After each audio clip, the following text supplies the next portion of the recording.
एक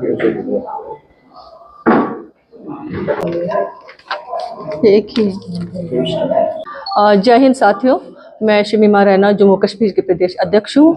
जो अटैक हुआ हमारे, तो ये बहुत ही दिलदोज और सानिया है और दिलों को हिलाने वाला सानिया था हमारे लिए, और जिसमें बिल्कुल 27 और से लेकर 28 लोग जो शहीद हो गए इसमें, जिसमें हमारे जम्मू कश्मीर का भी हमारा बहादुर जो आदिल साहब है वो भी शहीद जाम शहादत पा गए, और उसने इस शहादत से पूरे जम्मू कश्मीर के रियासत के कश्मीरियत को जिंदा रखा। क्योंकि बाहर में यही फैलाया जा रहा था कि कश्मीर में सभी लोग आतंकवादी हैं, जब कश्मीर में सब लोग आतंकवादी नहीं हैं। मैं ये कहना चाहूँगी, जो कश्मीर के लोग हैं मेहमान नवाज हैं, बिल्कुल सियासी जो हमारे सियाह आते हैं उनके रोबरो उनकी मेहमान नवाजी के लिए मशहूर हैं। और पता है आपको, जो जम्मू कश्मीर है, जम्मू कश्मीर के लोग इतने मेहमान नवाज है, वो काबिल फख्र भी है। लेकिन जो नया जोड़ा था, नेवी ऑफिसर था, और उसकी कुछ दिनों पहले शादी हो गई थी, और वो यहाँ पे घूमने के लिए आए थे, और हमारे भाई कितने आए थे जो यहाँ पे सैर करने के लिए आए थे, और ऐसी जगह को निशाना साधा गया जो पहले ज़माने में जब पीक पे मिलिटेंसी थी वो एरिया सेफ एरिया माना जाता था। ये बहुत दुख हो रहा है, बहुत ही में दिलदोज है, और जख्मों पे हम उनके मरहम नहीं लगा सकते। जिनके घरों के बेटे छिन गए, जिनके घरों के चिराग छिन गए, उनको तो हम श्रद्धांजलि पेश कर सकते हैं, लेकिन उनके जख्मों को मरहम लगाने की एक ही बात है, हम उनको कहेंगे। हमने अभी भी कहा, हमारे जो लीडर ऑफ अपोजिशन है, हमारे विजनरी लीडर राहुल गांधी जी ने हमारे उसने बिल्कुल संसद में वो बिल्कुल हमारे जो केंद्र सरकार है उसको आश्वासन दिया है।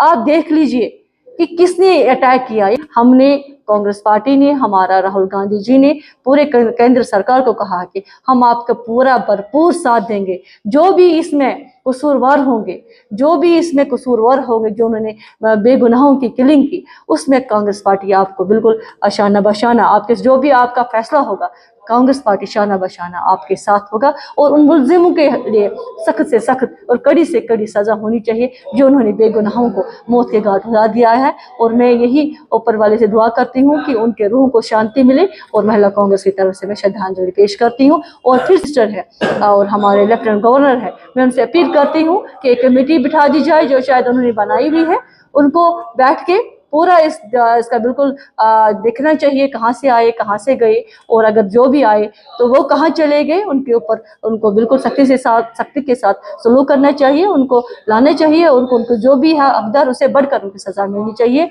और जो असम के सीएम हैं हिमंत बिस्वा साहब, उन्होंने महिलाओं के खिलाफ एक बहुत भयानक स्टेटमेंट दिया है और टिप्पणी की है। मैं अपने जम्मू कश्मीर महिला कांग्रेस की तरफ से उसको पुरजोर अल्फाज में मजम्मत करती हूँ। उन्होंने कहा है कि जब कांग्रेस का कार्यकाल था तो महिलाओं को जब नौकरियों की तलाश होती थी, नौकरियां लेने के लिए, तो अपनी जो जितनी महिलाएं होती थी जॉब ढूंढने के लिए वो जब जाती थी, उनको अपनी डिग्निटी और उनको अपने जो है अपनी इज्जत के लिए कंप्रोमाइज़ करने पड़ते थे।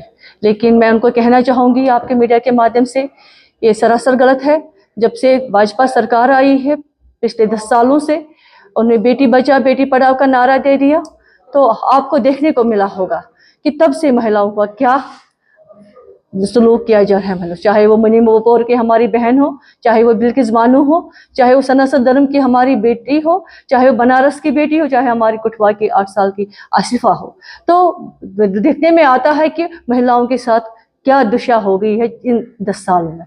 तो वो जो कांग्रेस के ऊपर जो टिप्पणी कर रहे हैं, मैं उनको कहना चाहूँगी, कांग्रेस ही एक पार्टी है जो महिलाओं के हित में काम करती है, महिलाओं को सम्मान देती है और महिलाओं को भागीदारी देती है। महिलाएं जो है होती है वो आधी आबादी होती है। और आपके माध्यम से मैं उनको कहना चाहूँगी कि उनको पूरे मुल्क के तमाम महिलाओं को आगे आके अपोलॉज करना चाहिए, माफ़ी मांगनी चाहिए।